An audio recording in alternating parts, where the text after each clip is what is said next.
Answer. Get the latest weather, traffic, and news updates online at 560theanswer.com. Now, from the Signature Bank Studios. If you're looking for the latest news, insight into what it means, and the sharpest opinion, there's only one station in Chicago where you can turn, and it's this one. We're AM 560, The Answer. Top of the morning, Dan Proft here. So, reactions coming in fast and furious from actual Venezuelans the world over. We saw a massive rally in Buenos Aires where there are a lot of Venezuelan expats. We saw and heard, actually got some reporting on a rally held in Miami where there are also a lot of Venezuelans, both expats and Venezuelan Americans. Fox News reporting. Here right now, people are slowly starting to arrive to attend this rally. We have seen many families, some of them with their small children, wearing their colors, the traditional colors, red, yellow, and blue. Many of them carrying the Venezuelan flag. Moments ago, we also heard some chants. They were shouting, "Libertad, libertad," freedom, freedom. Freedom, freedom, yeah.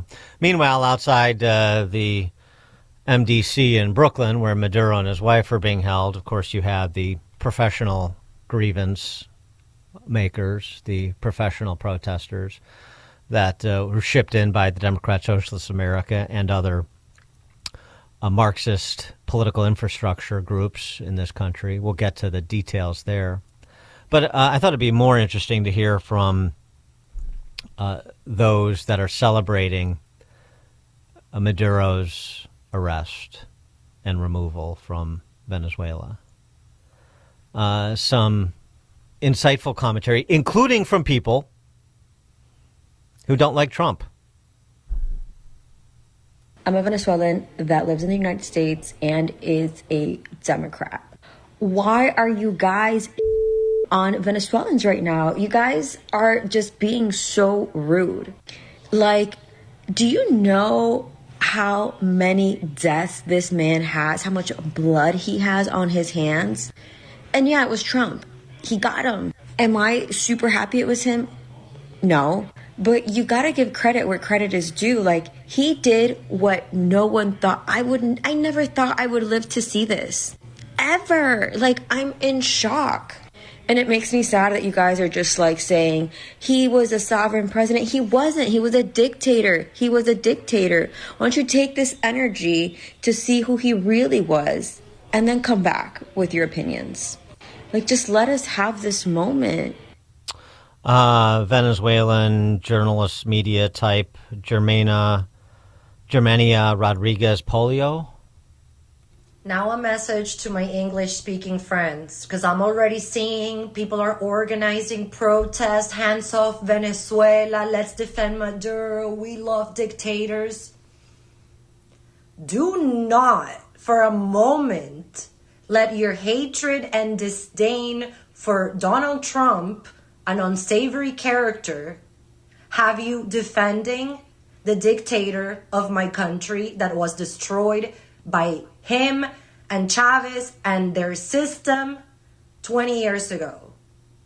We Venezuelans are very, very happy that our dictator has been arrested, removed, and will be put through a trial. It's the first time we're seeing justice in 26 years.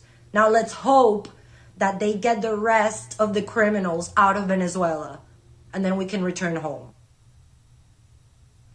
And one more. This was perhaps the most thoughtful commentary. It tackled a lot of the subtextual issues. I'll just play a piece of it. But the gentleman's name is Rafael de la Fuente, and he just offered some perspective on the scale of the Marxist disaster that was imposed by the dictators that the Venezuelan people elevated, sorry to say. Okay. As a Venezuelan American, I got some to say. My family, my parents, my sister, my extended family, all lost everything. Their work, their savings, their investments, gone. Wiped out by a narco-dictatorship that has held Venezuela in a death grip for over 25 years. And what happened to my family has happened to millions, and yes, millions. The Venezuelan exodus is the second largest displacement crisis on earth after Syria. This is not just a tragedy. It is one of the great humanitarian disasters of our time. But the suffering... For more on this, we're pleased to be joined by someone we spoke with 5 years ago when he and a colleague began touring college campuses to warn young people of the evils of socialism, despite it being sanitized for popular consumption among the ill-informed by people like Comrade Bernie and AOC and these other detestable figures in this country. Andres Guilarte is the Vice President of Opinion Research at Eyes Over Technologies. He is also a Venezuelan exile. Andreas, thanks for joining us again. Appreciate it. Good morning, Dan. Thank you for having me. So tell us how you felt when you heard the news that Maduro and his wife had been captured and were en route to the United States to face justice. Well, it was a shocking moment. First of all, I didn't believe it. Right, I was doing something, and one of my best friends was around, and he was telling me, "Hey, they're bombing Caracas," and it was like I didn't pay attention. I dismissed the comment because it's an ongoing kind of joke or expectation, wishful thinking for Venezuelans for many, many, many years. Like, oh, the gringos are coming, the SEALs are going to arrive, and there's going to be a bomb. So, and it actually happened. So it took him like 5 times to tell me when I actually took my phone and I started seeing that everyone was sending videos, everyone's sending, all the videos that everyone saw, the missiles happening in Caracas, the bombing, the helicopters, and it was real. So even to this moment, I mean, it's only been like 3 days, but we still feel like this is not real. We're talking about a 26-year dictatorship that is still not over because the same regime infrastructure is there, but the dictator is gone. So that's a step towards freedom that just happened 3 days ago, and we're still processing it. Yeah, and I mean, just the good news at minimum is that you won't have to endure the embarrassment of Nicolas Maduro dancing to Bobby McFerrin's "Don't Worry, Be Happy" at these phony rallies that he was hosting over the last several months, which apparently, according to some New York Times reporting, which I discount, of course, those ridiculous events that he had, in part, a small part, but in part said, this guy is a buffoon. He is not going to listen to reason, and we need to go get him. Well, I mean, when you're Venezuelan, you understand that didn't happen right now. He's like one of the memes, of Venezuela. We're talking about 13 years of him saying the stupidest things that you can imagine. Mm-hmm. From all over. There's videos of him dancing. There's videos of him saying stupid things. There's many, many, many records of him being like that. But we always thought that you can be the dictator of a country for 13 years and be stupid. We always thought that he was playing a role. So if that was one of the reasons that they thought it was good enough to go in because he was not going to change your mind, absolutely, go ahead and do it. But it's not to be mistaken that you are a dictator and you're stupid. You can be both.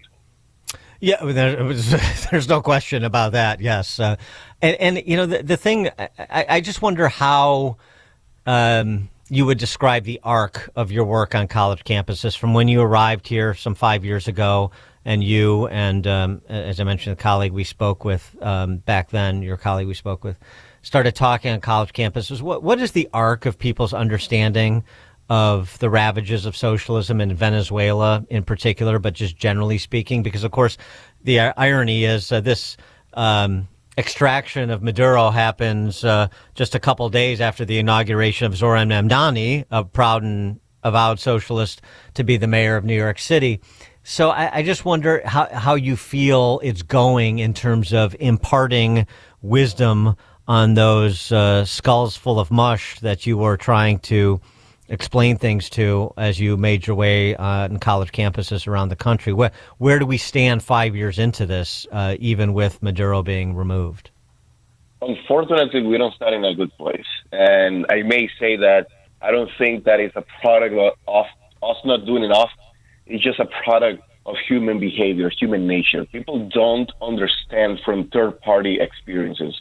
You may be seeing your neighbor house on fire across the street, and you may end up doing the same mistake yourself. So we did a lot. Then me and my colleague Jorge, between the two of us combined, we visit every country in the state except for Alaska and Hawaii. I personally traveled to 40 states in the country. I did over 100 presentations in colleges, communities, restaurants, talking to everyone that we could. And still, we just had, like you mentioned, now we have a mayor, socialist mayor in the biggest city in the world. And that's a problem. That's a problem because we're seeing a growth of people liking socialism. And the reason they're liking socialism is not really because they're committed socialists. We're not talking that there's millions of people in the U.S. that they read Lenin and they follow the steps of Che Guevara. It's because they're seeing that there's failures in the U.S. system that they feel that they have to go to the absolute opposite alternative, which in this case for capitalism is socialism. And when you combine that with a highly charismatic character like it is Jorge Mandani, then you have what happened in New York City. And I'm afraid we might be seeing that in other places. We also elected a socialist mayor in Seattle, for example, which is not a big surprise. It's Seattle, but I'm afraid that may come in other places around the country. And the reason that is not because people they don't read a book or because they don't understand what socialism is. It's because they just don't care about history. And that's a sad thing to say, but you can't be expecting people, and that's something I understood then, is that doesn't matter how much I just go around and saying, well, this happened in Venezuela, it happened in Cuba, it happened in China, it happened in Germany, it happened everywhere. People still are not going to understand unless they live it. And I hope that New York City is going to go for better. I just moved next to New York City, unfortunately. But I hope people are going to see the example of bad policies here in the U.S. in New York City. And hopefully they don't see that everywhere else. But one last comment on that. We also have San Francisco and L.A. as example of socialism. And still people didn't understood and went ahead and elected that in New York City. And Chicago and Baltimore, and I can name another half a dozen cities in this country, major cities in this country, unfortunately. But, the ironic thing, it seems to me, is, and it was brought home to me again with the reaction of one Venezuelan family that was celebrating this. They have a young boy. They were crying, so happy that Maduro was gone, talking about essentially the ability of their young son to meet his grandparents. They were going to go back. And one of the things he said is, like, we need to learn to be better brothers and sisters to one another. That was one of essentially his saying, one of the reasons that this happened in Venezuela is because we weren't really our brother's keeper. And of course, you heard in his inauguration speech the incoming mayor Mandani talking about discarding the frigid, rugged individualism for the warmth of collectivism. And in point of, that's the big lie, one of the big lies they tell, but it's a huge one, that this is about caring for one another. This is what socialism provides. And it actually doesn't. It atomizes people. So exactly what you just said, we don't care enough about our neighbor. It doesn't matter what happens to our neighbor as long as it doesn't happen to me, and I'll be the most surprised person when eventually they come around to me. And that's what you see happen over and over again, is the isolation, the diminution of the individual. And it's 180 degrees from what they promise. The warmth of collectivism, it's actually the frigidity of collectivism. Totally. And we just, things don't happen for a coincidence. God has a plan for everything, and you just saw it. At the same, just a matter of a couple of days, the same guy that went on in his inauguration to say what you just mentioned, the warmth of collectivism and going against individualism. 2 days later, we have one of the main characters of that warmth of collectivism in Venezuela in the form of socialism being captured, and then you see millions of people around the world and inside Venezuela being happy because that warmth of socialism is over. So that's where you're seeing that collectivism has only brought damnation and catastrophic elements to every single part of society, everyone that has been tried. And having someone so young like Trump going around saying that that's what they want to try in the heart of capitalism that is New York City for the world, it is really sad to see. One of the things that I have hope here is that municipal socialism is not going to be implemented as fast and furious as it was national socialism in Venezuela. We're talking about a country that has all the resources and the control of the military and everything, as different than in New York City, the limitations that Mandani has. So I'm hopeful that if he's not going to be able to implement all the agenda that he wants to implement, and that's good for New York City, but still he's going to have a lot of power to do a lot of that. We just know it. He just said, one of the things, Dan, just to finish that, he said that subway rides were going to be free, and they just implemented a $3 increase, and basically that's a flat fee every time. And yet, just yesterday, I had to pay like $20 just going into the subway at different times, and that's something that he said, and that's what socialists do. They tell you something is going to happen, and then they go ahead and do the absolute opposite. Quickly, before we have to go, are you going to go back at all, and do you think you'll see a lot of Venezuelans repatriate, or are they going to wait and see what happens? We're talking about over 8 million Venezuelans that left the country. That's 8 million stories, 8 million situations, if they're going to go back or not, and I'm included in that package. What I'm going to do, I have no idea, because we also don't know when this is going to happen. We're talking that Venezuela still has only 2 people left the country. The whole system's still there, the whole apparatus. So we still expect data. We have to see how Delcy Rodriguez, the new president, interim president, she's going to behave with the U.S., what is going to happen, how is the whole U.S. going to manage the country, what is going to happen. But yes, we're going to see millions of people going back. I have no doubt about that. And that's going to help Venezuela, absolutely. Andres Guilarte, Vice President of Opinion Research at Eyes Over Tech and a Venezuelan exile. Thank you so much, Andres. Appreciate it. It is now 7 o'clock on AM 560 WIND Chicago. He just got a helicopter ride in New York City. I'm Dave Anthony, Fox News. Captured Venezuelan leader Nicolas Maduro and his wife, both flown from their jail cells in Brooklyn to where they'll be arraigned today. In federal court here in Lower Manhattan to answer to charges including narco-terrorism and conspiracy to import cocaine.